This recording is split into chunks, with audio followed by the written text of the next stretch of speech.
Hello बच्चों, मैं दीक्षा श्रीवास्तव। आज मैं आप लोगों को क्लास 12 की चैप्टर 9 की एक्सरसाइज 9.6 का क्वेश्चन नंबर 4 पढ़ाऊंगी। क्वेश्चन नंबर 4 है dy by d x plus sec x y is equal to 10x। ठीक है, क्या है? dy by d x plus sec x y is equal to 10x। ठीक है, इसका हमें जनरल सॉल्यूशन फाइंड करना है। तो जनरल सॉल्यूशन फाइंड करने के लिए सबसे पहले ये देखते हैं कि ये किस टाइप का है। तो ये इस टाइप का है, डिफरेंशियल इक्वेशन ये इस टाइप का है, dy by d x plus p y is equal to q, where p and q are function of x। तो p यहाँ पे क्या है? p अगर इस वाले इक्वेशन को इससे कंपेयर करेंगे तो p की वैल्यू क्या आ जाएगी? p की वैल्यू आ जाएगी सेक एक्स। हाँ, और q की वैल्यू क्या आ जाएगी? q की वैल्यू आ जाएगी 10x। ठीक है, तो अब इसको सॉल्व करते हैं। तो इसको सॉल्व करने के लिए सबसे पहले हम लोग इंटीग्रेटिंग फैक्टर फाइंड करेंगे। तो इंटीग्रेटिंग फैक्टर क्या होता है? इंटीग्रेटिंग फैक्टर होता है e to the power integration p d x. P की वैल्यू क्या थी? पी की वैल्यू थी, पी की वैल्यू क्या है? Sec x. तो पी की वैल्यू यहाँ पे सेक एक्स लिख करते हैं। तो ई की power integration sec x d x. अब सेक एक्स का इंटीग्रेशन क्या होता है? सेक एक्स का इंटीग्रेशन होता है सेक एक्स का इंटीग्रेशन होता है log sec x plus 10x, ये होता है। ठीक है, तो जब e to the power log और समथिंग कुछ रहता है तो उसको हम लोग लिख सकते हैं समथिंग। ठीक है, e to the power log something कुछ रहेगा तो उसको लिख सकते हैं समथिंग। तो यहाँ पे e to the power log sec x plus 10x हो गया, तो इसको हम लोग लिख सकते हैं सेक एक्स प्लस 10x। ठीक है, ये e to the power log हट जाएगा। ठीक है, अब हमें इसका सॉल्यूशन निकालना है। तो इसका जनरल सॉल्यूशन क्या होता है? y इंटू में integrating factor integration q integrating factor dx plus c।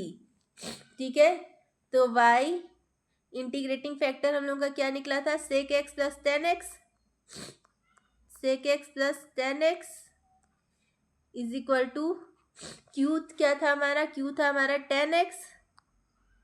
Q क्या था? 10x। और इंटीग्रेटिंग फैक्टर क्या है? सेक एक्स प्लस 10x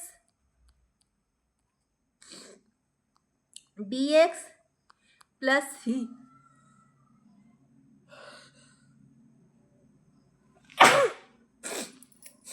ठीक है, तो अब इसका अंदर मल्टीप्लाई कर देंगे, 10x का अंदर मल्टीप्लाई कर देंगे तो क्या आ जाएगा? आएगा y sec x plus 10x integration sec x 10x plus 10 square x dx plus c। अब इंटीग्रेशन को डिस्ट्रीब्यूट कर लो। तो इंटीग्रेशन को डिस्ट्रीब्यूट करोगे तो यहाँ पे हो जाएगा सेक एक्स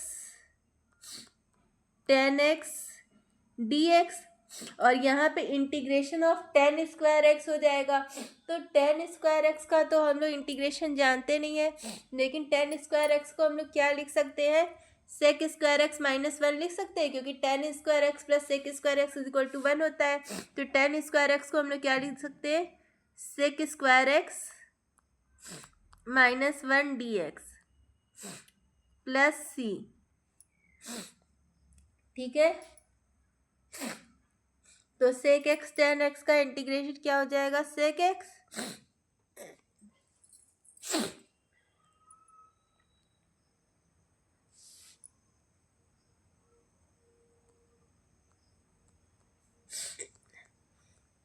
तो सेक एक्स टेन एक्स का इंटीग्रेशन क्या हो जाएगा, सेक एक्स, और ठीक है, और टेन उस वो क्या था, integration of sec square x minus one, तो sec integration of sec square x क्या हो जाएगा, टेन एक्स। ठीक है, integration of sec square x क्या हो जाएगा, टेन एक्स, और माइनस इंटीग्रेशन ऑफ वन क्या हो जाएगा, वन डी एक्स क्या हो जाएगा, एक्स। वन का इंटीग्रेशन जिसके रिस्पेक्ट में हम लोग इंटीग्रेशन कर रहे होते हैं वो वेरिएबल आ जाता है, तो हम लोग एक्स के रिस्पेक्ट में इंटीग्रेशन कर रहे हैं, यानी एक्स आ जाएगा प्लस सी। ठीक है, अब इस sec x plus ten x को इस साइड ले आओ, तो y इज इक्वल टू क्या हो जाएगा, sec x plus ten x minus x plus c upon में sec x plus ten x. ठीक है, तो ये हमारा आंसर हो जाएगा। ठीक है, तो इस तरह हम लोग किसी भी डिफरेंशियल इक्वेशन का जनरल सॉल्यूशन फाइंड कर सकते हैं। आप लोग इसको नोट कर सकते हैं, यहाँ से है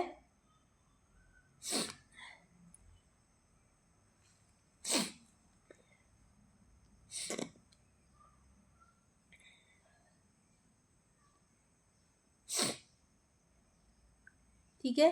तो अगर आप लोगों को मेरा वीडियो पसंद आता है तो प्लीज़ लाइक शेयर और सब्सक्राइब करें। अगर आप लोग मेरे चैनल पर नए हैं तो ज़रूर से ज़रूर सब्सक्राइब करें और कमेंट करें। Thank you.